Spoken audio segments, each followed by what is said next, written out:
नमस्कार दोस्तों, स्वागत है आप सभी का हमारे चैनल भक्ति ज्ञान में। दोस्तों आज मैं आपको रामनवमी व्रत की कथा सुना रहा हूँ। एक समय भगवान श्री राम, माता सीता और भगवान लक्ष्मण वनवास जा रहे थे।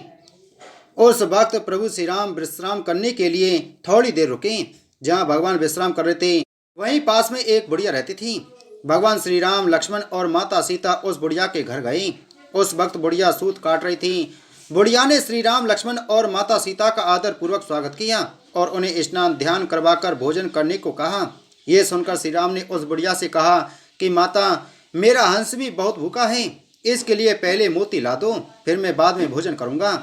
यह सुनकर बुढ़िया बहुत परेशान हो गई, लेकिन बुढ़िया अपने घर आए मेहमानों का निरादर नहीं करना चाहती थी। इसी वजह से वे दौड़ते दौड़ते अपने नगर के राजा के पास गई और उससे उधार में मोती देने को कहा। बुढ़िया की हैसियत राजा को मोती लौटाने की नहीं थी, लेकिन फिर भी बुढ़िया पर तरस खाकर राजा ने उसे मोती दे दिए।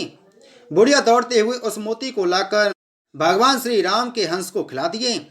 हंस को खाना खिलाने के बाद बुढ़िया ने भगवान श्री राम को भी भोजन कराया।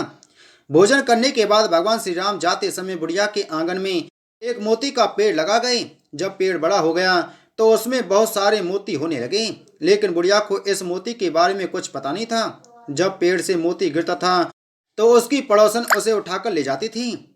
एक दिन जब बुढ़िया उस पेड़ के नीचे बैठकर सूत काट रही थी तो पेड़ में से एक मोती गिरा। बुढ़िया ने मोती को गिरते ही उसे उठा लिया और उसे राजा के पास ले गई। बुढ़िया के पास इतने सारे मोती देखकर राजा को बड़ी हैरानी हुई। राजा ने बुढ़िया से पूछा कि तुम्हारे पास इतने मोती कहाँ से आए। तब बुढ़िया ने अपने राजा को बताया कि उसके आंगन में एक मोती का पेड़ है। यह सुनकर राजा ने तुरंत उस पेड़ को अपने आंगन में लगवा दिया, लेकिन भगवान श्री राम की कृपा से राजा के आंगन में लगा हुआ मोती का पेड़ में मोती के बजाय कांटे लगने लगे। एक दिन उसी पेड़ का एक कांटा रानी के पैर में चुभ गया। रानी के पैर में कांटा चुभने के बाद उन्हें बहुत पीड़ा हुई। वो चिल्लाते चिल्लाते राजा के पास गई। यह देखकर राजा ने उस पेड़ को फिर से बुढ़िया के आंगन में लगवा दिया। प्रभु श्री राम की कृपा से पेड़ में फिर से मोती लगने लगे।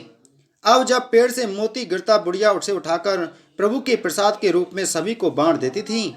बोलो श्री रामचंद्र भगवान की जय।